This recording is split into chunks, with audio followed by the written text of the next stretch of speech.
Sojourn really started out as a group of around 4 or 5 people that would often just come sit around my kitchen table and pray and dream and talk about what it might be like to plant a church in the urban core of Houston, specifically the Sojourn Heights.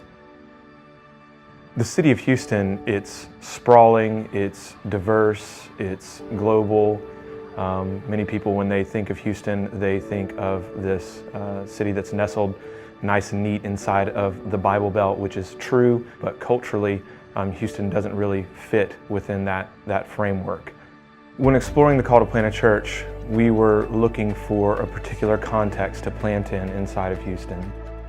The Heights was this neighborhood that really hadn't been saturated with the gospel. It was this neighborhood that was filled with creativity. It was filled with people that didn't necessarily fit the profile of the South, if you will. It was a unique neighborhood that had a bunch of different facets to it. When we moved down to the Heights and began gathering our core team, we made it very explicit that we came to the Heights to plant churches. It was never the goal to just plant a single church. We always desired to see the entire urban core of Houston to be saturated with the gospel. And so being a part of Acts 29 as a young church planter was great because it provided us a community that really oftentimes you don't have when you're planting a church because you're oftentimes starting from nothing. I think the things that we did well is we established a very strong culture in our church. And that culture was one that aligned with the vision of the church. But I feel like because of the cultural difference that existed between the people that had moved into the Heights and the people that had lived in the Heights for a while, we became pretty monocultural pretty quickly. And that was, to me, something that I wish we had not have allowed to happen early on.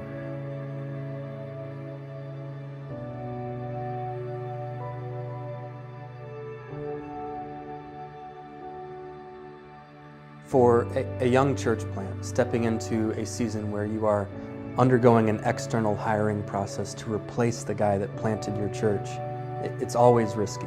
But I think that the Lord was uniquely preparing Brandon Barker for stepping into this role in this season in the life of our church. He brought convictions we needed, he brought giftings that we needed, and was instrumental in helping us to reimagine what Sojourn Houston was going to look like. What is it going to look like to be a family of churches in the city? So the vision moving forward is to be a family of churches that are meaningfully connected, to see a Sojourn church in every neighborhood in the city of Houston. The Bible passage that's just been an anchoring to my soul has been John 17, because Jesus' prayer, I don't believe is just for the local church, but it's for the global church.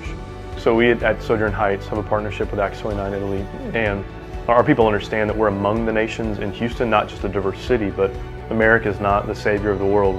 We are in the nations where we are, and our people get discipled into God's heart for the nations because we beat the drum of Italy before our people consistently.